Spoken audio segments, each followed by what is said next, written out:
He was a lieutenant colonel, a man who survived life and death missions, yet almost lost the family waiting for him at home. And the boy, with nothing but a simple story, made an entire room of officers rise in silent reverence. A story of courage, fatherhood, and quiet sacrifice.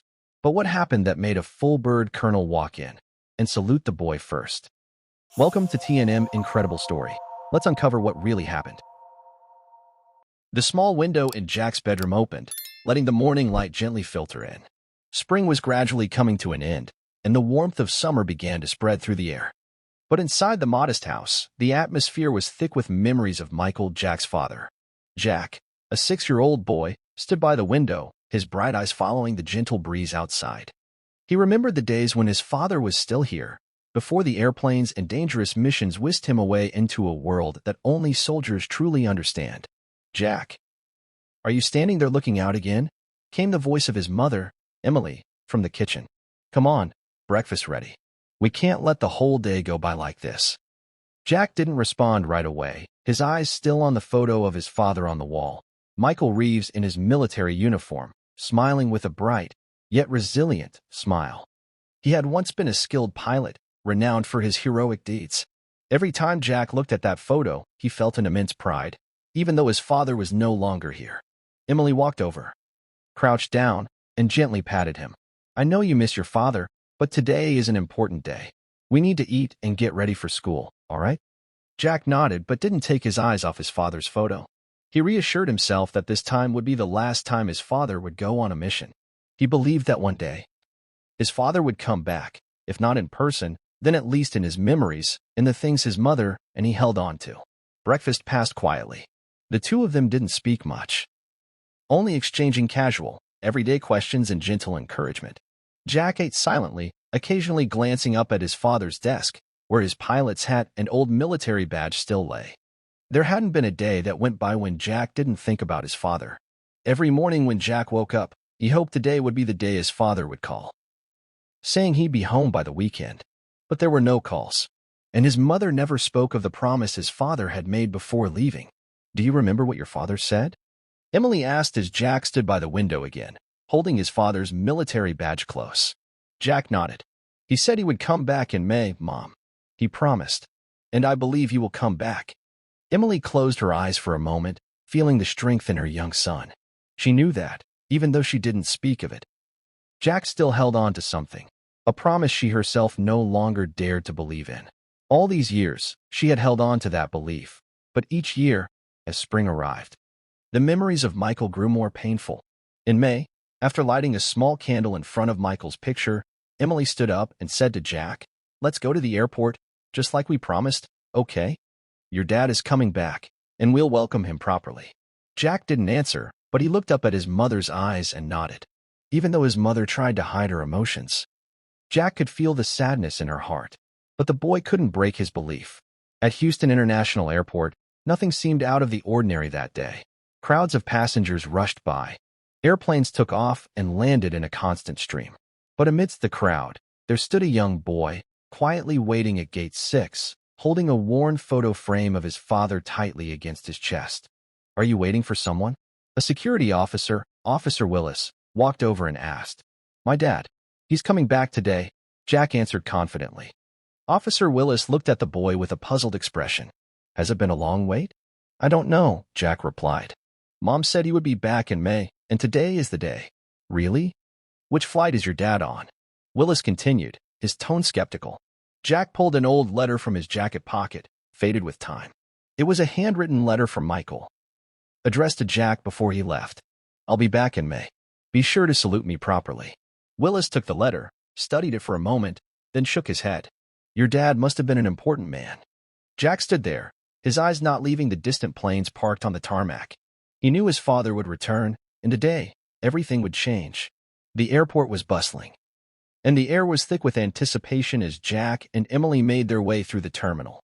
Jack's heart raced with excitement and nervousness. Today felt like the day he had been waiting for. He could hardly contain his energy, bouncing from one foot to the other as they walked. Emily, on the other hand, wore a mask of calm, but her eyes betrayed her unease. She hadn't truly believed Michael's promise in a long time. The years had chipped away at her hope, and now, with every step she took toward the gate, she was silently questioning whether the man she had loved and lost was ever going to return. But for Jack, she would continue to believe. As they neared the boarding area, the flashing signs overhead announced that flights were arriving, and soon, passengers would begin pouring through the gates. Jack's eyes darted between the crowd, searching for any familiar face that might belong to his father. "Do you think he'll be here soon, Mom?" Jack asked, tugging at her sleeve. "I hope so, Jack. I really do," Emily replied softly, squeezing his hand gently. A voice over the loudspeaker interrupted the moment. "Flight 221 from Washington, D.C. has arrived. Passengers, please proceed to the baggage claim area." "Is that his flight?" Jack asked eagerly, eyes wide. Emily checked the small watch on her wrist, still unsure if Michael's flight was on time. It could be. But let's check the next flight announcement. The next announcement echoed over the intercom, announcing a flight from San Diego. Jack's heart sank. Michael wasn't on that flight either. But as the minutes passed, Jack's hopeful energy began to wane. Emily watched the boy's face slowly change from excitement to a quiet resignation. She could tell Jack was beginning to doubt, starting to see that what he had been waiting for, what they had both been hoping for, might not come true. Jack's grip on the photo frame of his father tightened as he stared at the sea of unfamiliar faces, wondering which one would belong to Michael. Then, just as hope seemed to fade completely, a figure appeared in the crowd, a tall man in a military uniform, carrying a duffel bag and a thick coat. He walked with a purposeful stride, his head held high. Jack's heart skipped a beat. He knew that walk. He recognized it, even before the man's face came into full view. "Dad," Jack whispered, his voice barely audible. Emily's breath caught in her throat as she turned around. There, standing before them, was Michael Reeves. His face was older, with a few more lines from the years of service, but his eyes, those familiar, warm eyes, were unmistakable. Michael smiled, the corners of his eyes crinkling with warmth. His tall, muscular frame, though slightly worn from years of flying, still carried the authority of a seasoned military officer. And as his eyes locked onto Jack's, a deep wave of emotion passed through him. Jack stood frozen for a moment, still holding the photo frame close to his chest. It felt surreal. After all the waiting, all the hope, it was as though time had stopped. His father was here. His father had come back. The reunion was quiet, yet the moment was monumental. Michael dropped his duffel bag at his feet and knelt down in front of Jack, who stood there, wide-eyed and speechless. "Hey, kiddo," Michael said, his voice thick with emotion as he reached out and gently took the photo frame from Jack's hands. "I see you've been keeping it safe for me." Jack nodded slowly, still unable to speak. He simply wrapped his arms around his father's neck, and Michael hugged him back, holding him tightly, never wanting to let go. Emily stood a few feet away, her hands trembling as she wiped away a tear. She had always hoped for this moment, but seeing it with her own eyes was still a wave of overwhelming emotion. "Michael," she whispered, her voice choked with relief and happiness. "You're really here." Michael stood up, pulling both of them into a tight embrace. "I'm home, Em. I'm really home." For a long moment, they stood there, just holding each other in the bustling airport. The noise around them faded away. The years apart didn't matter anymore. They had made it. Michael was back. And now, nothing else mattered. Back at home later that evening, the small family gathered around the dinner table. There was an air of peace that hadn't been present for so long. Jack listened as his father told stories about his time away, about the missions, the camaraderie, and the challenges. Emily, though tired, smiled as she watched the two of them, her son and her husband, laughing together. For Jack, the days of waiting had turned into days of wonder. And now, as he listened to his father's voice, he knew that everything would be different from now on. The promise had been kept. His father had returned, just as he had always believed he would. But as the evening drew to a close, Michael's face grew serious. He looked at Emily, then Jack, his gaze steady and full of unspoken words.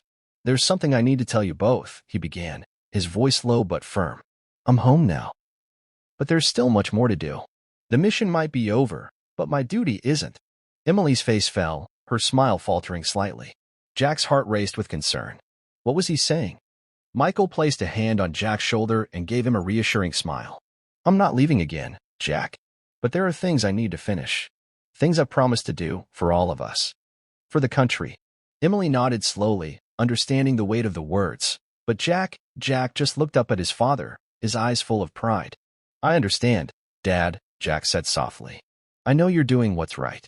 Michael's heart swelled with pride for his son. You're growing up, kid, just like I promised. The days following Michael's return were filled with warmth and quiet moments, ones that Jack had only ever dreamed of. They spent afternoons in the park, playing catch. And Michael would tell Jack stories about his time in the military. There was a sense of peace in the house now, a calm that hadn't been there for years. But despite the warmth, the air between Michael and Emily remained thick with unspoken words. It wasn't that they didn't love each other. It was just that Michael's absence had stretched the fabric of their lives so thin that it was hard to reconnect at first. Emily understood that his duty was still very much a part of who he was. She had always known that, even when the silence between them was deafening. But now, as Michael began to adjust to civilian life, things weren't as simple as she had hoped. One evening, as they sat down for dinner, Michael set down his fork and looked at Emily, his expression serious. He began, his voice a little rough, there's something I need to do. It's something I promised. Emily looked up from her plate, sensing the shift in the atmosphere. Michael, we've talked about this. You're home now. We can finally be together. This is the life we wanted. Michael sighed, running a hand through his hair. I know, but there are still things I left unfinished. I need to take care of some of the veterans I worked with. Some of them are in situations I can't ignore. Emily's eyes narrowed slightly. Are you telling me you're going back on another mission? Michael shook his head quickly. Not like that. But I'm going to be involved in a project to help soldiers transition back into civilian life. A lot of them are struggling, Em. Some of them don't have families like we do. Jack, sitting silently at the table, looked between his parents. He didn't fully understand, but he could tell that something was weighing heavily on his father's shoulders. I'm not going anywhere, Jack, Michael said, sensing the concern in his son's eyes. But I need to do this, to honor the guys I served with. It's not just about me. Emily's gaze softened. She had always known that Michael's heart was larger than their small family. He had given so much of himself to the military and to the people he served with. But she didn't want to lose him again. Not so soon. Are you sure you have to do this? She asked quietly, her voice full of concern. We've been apart for so long, Michael. I don't want to lose you again. Michael reached across the table and took her hand in his. I'm here now, Em, and I'll always be here for you and Jack. But I can't ignore the needs of these men. They need help, and I'm in a position to give it. Jack didn't speak for a moment, but he was listening. His father's words were always simple, but they were filled with a kind of quiet strength that he admired. He looked up at Michael, his small face filled with determination. I understand, Dad, Jack said softly. You have to do what's right. I'm proud of you. Michael's heart swelled with pride at his son's words. Thank you, kiddo. I'm proud of you too. The conversation lingered in the air as they finished their meal. Emily wasn't entirely at peace, but she knew Michael wasn't going to change. He had always been this way, driven by a sense of duty that couldn't be ignored, and she had loved him for it, even when it hurt. In the days that followed, Michael began meeting with various organizations and groups focused on helping veterans reintegrate into civilian life. He worked long hours, speaking at events, offering guidance, and pushing for more support from the government. It wasn't easy, and it wasn't glamorous, but Michael felt like he was making a real difference, and that made it worthwhile. Jack, however, was caught in the middle of his parents' unspoken tension. He knew his mother wanted more time with his father, but he also understood why Michael felt compelled to help the veterans. Jack often spent hours on his own, wandering the house, playing with his toys, or sitting outside, looking up at the stars. He didn't always understand everything, but he knew that his father was doing something important, and Jack admired him for it. One afternoon, as Jack was sitting on the porch, watching the sunset, Michael came outside and sat down beside him. For a long moment, neither of them spoke. They just sat there, father and son, watching the sky change colors. Finally, Michael broke the silence. Hey, Jack, how's school going? You making any new friends? Jack smiled and nodded. Yeah, a few. I'm doing better in math, too. Michael chuckled softly. That's my boy. Always learning, always growing. Jack glanced up at him, his expression thoughtful. Dad, I'm proud of you. You're doing a lot for the other guys. And for us, too. Michael's heart tightened in his chest. He hadn't realized how much his son had been paying attention, how deeply Jack understood the weight of what he was doing. Thanks, Jack. That means a lot. Jack looked up at the stars, then back at his father. I know you're doing what's right. But when you're done with all of this, can we spend more time together? Just us? Michael smiled warmly and put an arm around Jack's shoulders. Of course, kiddo. We'll make up for lost time. I promise. For the first time in weeks. Michael felt a sense of peace settle in his chest. He didn't know what the future held, but he knew one thing for sure. He had a family who loved him, and he would always find his way back to them. No matter what. Weeks had passed since Michael's return, and while things at home were slowly returning to a new normal, the strain of his ongoing work with veterans weighed heavily on the family. Emily and Jack had adjusted to Michael's absence during the long hours he spent working with veterans groups. But there was still a sense of something unfinished, a gap that neither of them knew how to fill. One chilly afternoon, as the sun was setting and the streets were bathed in orange light, Emily sat on the porch, her thoughts 1,000 miles away. She watched Jack playing with his toy airplane in the yard, the same plane his father had once flown. Michael had given it to him on his first day back, a gift that seemed to tie them together even more deeply than the physical bond they shared. But today, Michael hadn't come home for dinner again. The phone call came hours later, just as Emily had finished preparing a meal for them both. I'm sorry, Michael's voice came through the line, his tone apologetic but firm. I've been caught up with some emergency meetings. There's a crisis, and I can't leave. Some of the men I'm working with, well, they need someone, and I'm the one they trust. Emily sighed deeply. Michael, you promised us. We've waited so long. You've been gone for so long already. What is it you're really doing? I'm not leaving you, Michael said. His voice tinged with frustration, but softened with love. But these guys, they were my brothers in arms. They need me now more than ever. You know that. I know, Emily replied. Though her heart was breaking. I just don't know how much more of this I can take. You're here, but you're not really here. And I don't know how to fix that. There was a long pause on the other end of the line, a silence heavy with the weight of unspoken truths. I understand. I'll be home soon, I promise. Just hang on a little longer. We'll figure this out. As the call ended, Emily sank into a chair, her hands trembling slightly. She wanted to believe him, truly. She wanted to be strong for Jack. But sometimes the distance between them felt so vast, so impossible to bridge. What good was having him home if he was never really there? Meanwhile, Jack, unaware of the full weight of the situation, continued playing outside, his small hands carefully maneuvering his toy plane in the cool evening breeze. He glanced up, searching for his father's face, but all he saw was an empty sky. He could feel the absence, too, but he didn't have the words to express it, not yet. The next morning, things took a dramatic turn. Michael arrived home just before dawn.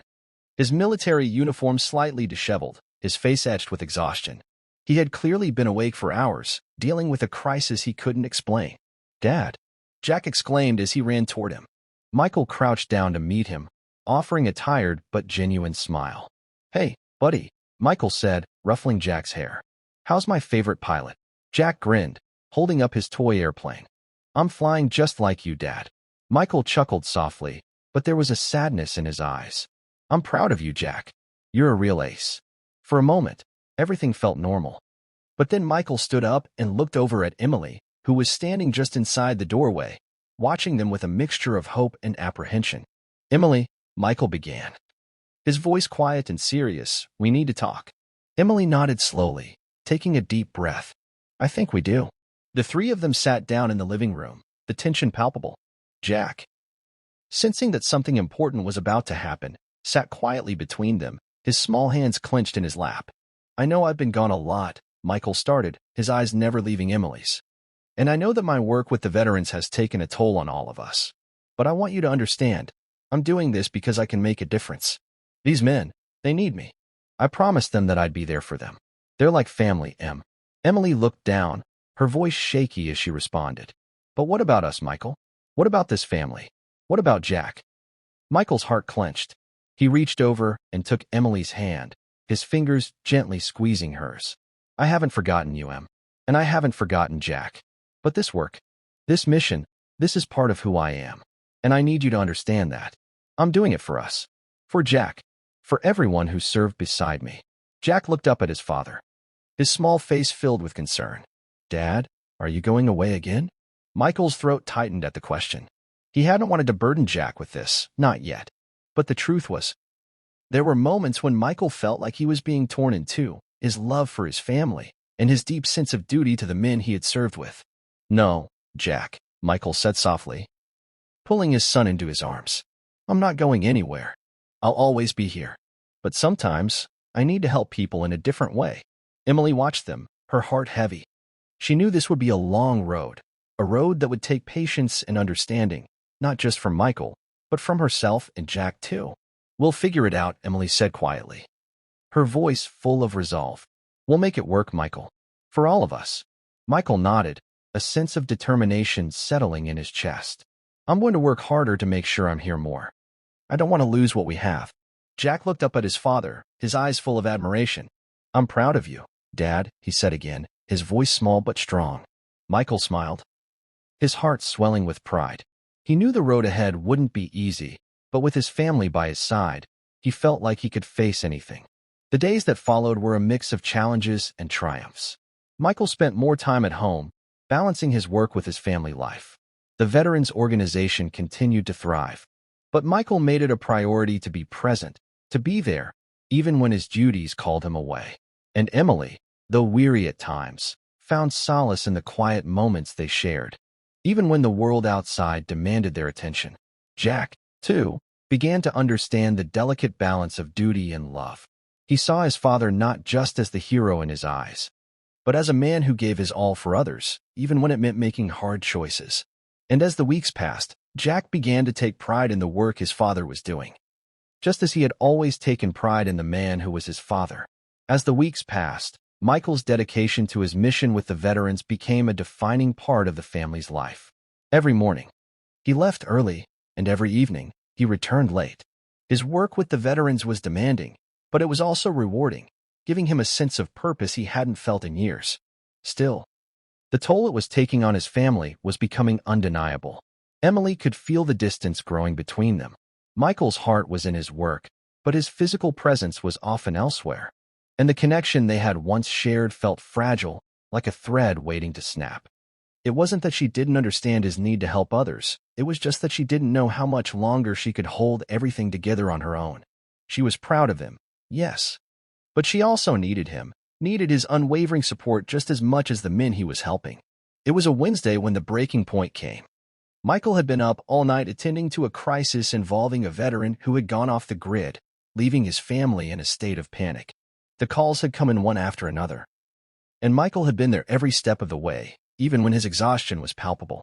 That morning, Emily found herself standing alone in the kitchen, her hands pressed against the counter as she tried to steady herself. The house felt too quiet, too empty, and her thoughts raced. Jack was in school, and Michael was off again. The rhythm of their life felt like a distant memory, replaced by a constant hum of phone calls, missed moments, and unspoken feelings. Emily's patience had worn thin, and for the first time in a long while, she was angry. Angry at the situation, angry at the choices they were both making, and at the fact that, despite all his good intentions, Michael wasn't there when she needed him most. She didn't have time to dwell on her frustration, though. As she cleaned the kitchen, her phone rang. Michael's name flashed on the screen. She stared at it for a moment, her finger hovering over the screen. She wanted to pick up, to hear his voice, but at that moment, she wasn't sure she was ready. Instead, she sent a quick text. Simple but direct. "We need to talk when you get home." When Michael walked through the door that evening, he was already bracing himself for the conversation. He knew things weren't right, and his heart sank as he saw the look on Emily's face. He had been expecting this. They had been drifting for a while now, and he knew it couldn't go on like this forever. Michael began, his voice low and apologetic. "I know you're upset, and you have every right to be, but I need you to understand, I'm doing this for all of us. I'm doing it because I can make a difference. These guys, they're hurting, and they don't have anyone else. I can't just turn my back on them." Emily crossed her arms, her gaze firm but tired. "I know, Michael. I know you're trying to make a difference, and I admire that. But what about us? What about Jack? We're still here, too. You can't help them if you don't help us first. You can't keep sacrificing everything for your mission and expect us to just accept it." Michael's face softened as he took a step closer to her. I don't want to lose you, Em. I don't want to lose Jack. But you have to understand, I'm not the same person I was before. I can't ignore these men who served beside me. I promised them. I understand that, Emily replied, her voice breaking. But I need you here, Michael. I need my husband back. Jack needs his father. There was a long silence between them, thick with emotions neither of them knew how to express. Michael felt the weight of her words sinking in. He had been so focused on his work that he hadn't realized how much his family needed him, too. I'm sorry, he whispered, his voice thick with regret. I've been so consumed with this mission that I've lost sight of what really matters. I thought I was doing the right thing, but I see now that I've been neglecting the most important part of my life. Emily reached out, placing a hand on his chest. We're the most important part, Michael. You can't save the world if you can't save your own family first. For the first time in a long while, Michael allowed himself to truly listen. He understood the weight of her words. And for the first time in months, he felt the true depth of the responsibility he had to both the men he served with and the family who loved him. I'll make it right, Michael promised, his voice unwavering. I can't change the past, but I can control what happens from here on out. I'm going to be here for you and Jack. I'm not going anywhere. We're going to find a balance. Emily nodded, her eyes softening as she reached up to kiss him. We'll figure it out together, Michael. And so, with the weight of their conversation still heavy in the air, the family began to heal. It wouldn't be an easy road, but Michael was determined to make things right. He would still be involved in his work with the veterans, but he would do it on his terms, no longer at the expense of the family he had fought so hard to return to. The next day, Michael took the first step toward finding that balance. He met with his colleagues at the Veterans Organization and shared his decision. He would reduce his hours. He would stop taking calls in the middle of the night unless absolutely necessary. And he would make sure to always be there for Emily and Jack. His colleagues understood. They knew what kind of man Michael was. And they knew that his dedication to his family was just as strong as his dedication to helping others. They agreed to adjust the work schedule, allowing him to maintain his involvement while giving him more time at home. That evening, Michael and Emily sat down with Jack for dinner, the warmth of their family filling the room. It felt like they were finally back where they belonged. Michael didn't know what the future held, but for the first time in a long time, he felt at peace. He was home, and he wasn't going anywhere. As the weeks passed since Michael had made the decision to be more present for his family, things began to change. The distance that had once seemed insurmountable between him and Emily began to close. For the first time in what felt like years, their evenings were filled with laughter and quiet moments of connection rather than silence and tension. Emily had begun to trust Michael again, and Jack, always the optimist, was thrilled to have his father home more often. They all began to find a rhythm, a new normal that felt more balanced. One evening, as the sun set and painted the sky in hues of orange and pink, Michael sat on the porch with Emily, both of them sipping their coffee in content silence. Jack had just gone to bed, and for the first time in a long while, Michael didn't feel the need to rush off to another meeting or take another phone call. The weight of the day had lifted, and there was a peacefulness between them that they hadn't shared in years. Remember when we used to do this every night? Emily asked softly, her eyes meeting his. Just sit out here, no distractions, no rushing off to the next thing. Michael nodded, his heart swelling with emotion. I remember. I miss those moments. I've missed us, Em. I've missed this. Emily's smile was small but genuine. We've still got time, Michael. We've got time to make more memories. We just need to make sure we hold on to them this time. He reached out, taking her hand in his. I'm not going to let this slip away again. I promise you that. As they sat in the quiet comfort of each other's presence, Michael couldn't help but feel an overwhelming sense of gratitude. The journey they had been on, through the tension, the uncertainty, and the heartache had ultimately brought them back to this moment. They were whole again, as a family, and nothing could take that away. But even as they sat there, Michael knew that his work with the veterans wasn't over. The mission that had once consumed him was still vital, still necessary. Yet now, he understood that it could no longer come at the expense of his family. He would continue to help those in need, but he would do so with a renewed sense of balance, ensuring that his family was never left behind. A few days later, Michael found himself once again standing before a group of veterans, ready to give one of the most important speeches of his life. This time, however, things felt different. As he stood before them, He no longer felt torn between two worlds. The work he was doing with the veterans was still essential to him. But now it was part of a larger picture, one that included Emily and Jack. "Gentlemen," Michael began, his voice strong and confident. "I've spent my entire life in service to something greater than myself.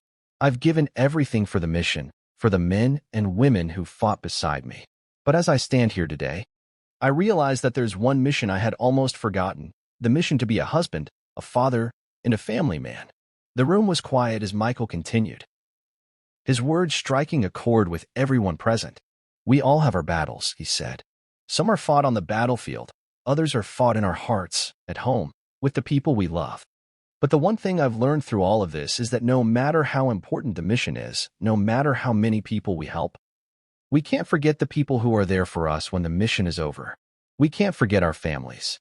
He paused, allowing his words to sink in. Then, with a firm resolve, he continued, "I'm proud to be here with all of you, and I'm proud of the work we've done together. But I've also learned that it's time to give a little back to the people who have been there for me through it all. It's time for me to be there for them in return." The veterans in the room nodded, understanding all too well the sacrifices that had been made. They too had families, and many of them had struggled to balance the demands of service with the needs of their loved ones. As Michael finished his speech, there was a sense of unity in the room, a shared understanding that their fight was not just for the future, but also for the present, the families waiting for them at home. That evening, when Michael returned home, Emily was waiting for him, her eyes filled with quiet pride. She didn't say anything at first. Instead, she simply pulled him into a hug, holding him close. She knew the weight of the decisions he had made, and she knew the kind of man he was. "You did good today," Emily whispered, her voice thick with emotion. "I'm proud of you, Michael."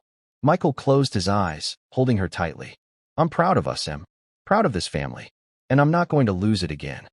The weight of everything, the time lost, the choices made, seemed to lift in that moment. The future was still uncertain, but Michael knew one thing for sure. He was not walking that path alone anymore. He had Emily. He had Jack. And together, they would face whatever came next. The next day, they made a promise to each other. Michael would continue to serve, continue to help the veterans who needed him, but he would also prioritize his family. He would be there for Jack's recitals, for Emily's quiet moments of need, and for every simple, beautiful moment they shared. They agreed to never again take for granted the love they had or the time they shared. As they walked through the yard that afternoon, Jack ran toward them, his little plane in hand. "Dad, look, I'm flying just like you." Michael smiled, kneeling down to his son's level. "I see, buddy. You're doing great. One day, you're going to be a real pilot, just like me." Jack beamed, but then, with a glint in his eye, he added, "Maybe you'll be there, Dad, right? Watching me fly." Michael's heart swelled, and he looked at Emily, who was watching them both with love in her eyes. "I'll always be there, Jack," Michael said, his voice thick with emotion. "Always." The day of the Veterans Honor Ceremony arrived with a crisp wind and a sky the color of polished steel. It was held in Washington, D.C., at the newly dedicated Memorial Hall for Fallen Heroes, a place where the stories of service, sacrifice, and silent strength were carved into every wall. Michael had been asked to give the closing speech. He hadn't expected it, but when the invitation came, handwritten and signed by the Secretary of Defense, he knew it wasn't just for him. It was for all of them.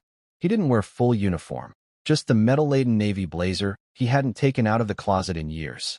Emily helped him pin the silver star properly. Jack, in a crisp little suit and combed hair, kept bouncing at the door, too excited to hold still. "Do you think they'll call my name, too?" he whispered. Michael smiled. "Today, we all stand together." When they arrived, the hall was already buzzing. Rows of military families, veterans from every generation, and high-ranking officials in dress blues and greens. At the front was a podium draped in the flag. A brass band played low and solemn beneath stained glass panels of eagles and folded flags. Cameras were everywhere. But Jack wasn't watching the crowd. His eyes were fixed on a large portrait mounted near the stage. It was a framed photograph of Lt. Colonel Tom Bledsoe, Michael's best friend and co-pilot, lost in an ambush years ago in Kandahar. His name had just been added to the memorial wall that week. Michael put a hand on Jack's shoulder. "That's Uncle Tom, the bravest man I ever flew with." Jack looked up, Is that the man who carried you when you got hurt? Michael nodded slowly. And the one who made me promise I'd come home and be the dad you needed.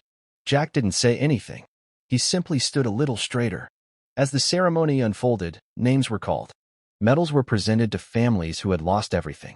Speeches were made, some eloquent, some trembling with emotion.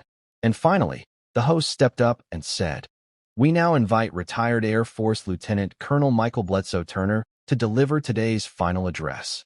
Applause rose like a wave, but Michael walked slowly, not milking the moment. He reached the podium, took a breath, and looked down at the speech he'd written, then folded it and put it back in his pocket. He looked up. "I had a speech. A long one. But I'm not going to give it. Because if there's one thing I've learned, it's that silence sometimes says more than words. That the men and women we honor today didn't fight for applause. They fought so our children could live, free and whole." He paused, scanning the crowd. "I've worn the uniform. I've saluted caskets. I've watched friends fall from the sky, and I've returned home wondering why I made it when they didn't. But today is not about sorrow. Today is about legacy. Not mine. Theirs. And what we do with the lives they gave us." Then he looked directly at Jack. "There's a little boy in the crowd today. He's 7. He wants to be a pilot like his dad. And one day, I hope he is. But I also hope, more than anything, that he never has to hold a folded flag. That he never has to wonder why grown men cry when a trumpet plays a single note into the wind." Michael's voice was firm now, clear and steady. "Let us raise our sons to be brave, but also kind. Let us teach our daughters that strength does not come from silence but from standing tall, even in the face of loss. And let us, the ones who returned, carry forward the memory of those who didn't, not as ghosts, but as guiding stars." He stepped back, saluted the wall behind him, and then, in a gesture that caught the entire room off guard, turned, stepped off the stage, and saluted his son. Jack, stunned, blinked. Then slowly, seriously, he raised his right hand in return.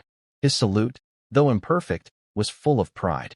The room erupted in standing ovation. Cameras flashed. Reporters whispered. But Michael didn't see any of it. All he saw was Jack, eyes shining, standing tall, the future, and the reason for everything he'd endured. 10 years later, a young man in a cadet's uniform stood on the runway of the U.S. Air Force Academy in Colorado Springs. His name tag read J. Bledsoe Turner. His mother, Emily, was in the stands, wiping away tears. Beside her was an older man with a cane and silver star still proudly displayed on his jacket. Michael. As the ceremony began, jets roared overhead. Cadets threw their caps high into the sky. And among them, one young man looked up, raised his chin, and whispered, "This is for you, Dad. This is for all of them." Above him, the sky was clear. The mission lived on.